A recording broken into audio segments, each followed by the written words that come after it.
In this video, I am going to show you how to create and add columns in WordPress the simple way. Let's start by looking at the default WordPress editor. If you try to add columns using the block editor, you will notice that it is not very flexible. You can add a columns block, but then you are limited in how many columns you can create and how they are arranged.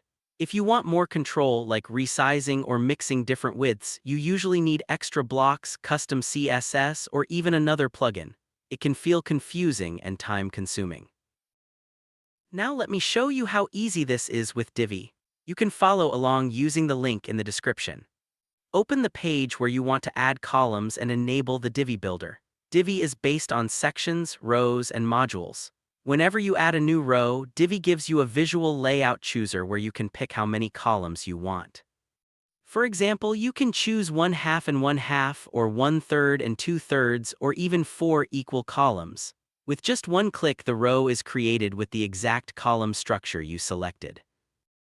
Once the row is there, you can start adding modules into each column.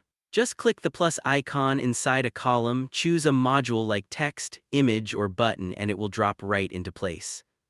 If you want to adjust the column widths later, Divi lets you drag the dividers left or right to resize them visually. This gives you complete freedom without needing any code. When you are happy with the column layout and content, save your changes with the green check mark and update your page. Now, if you view the page, your new columns will be live.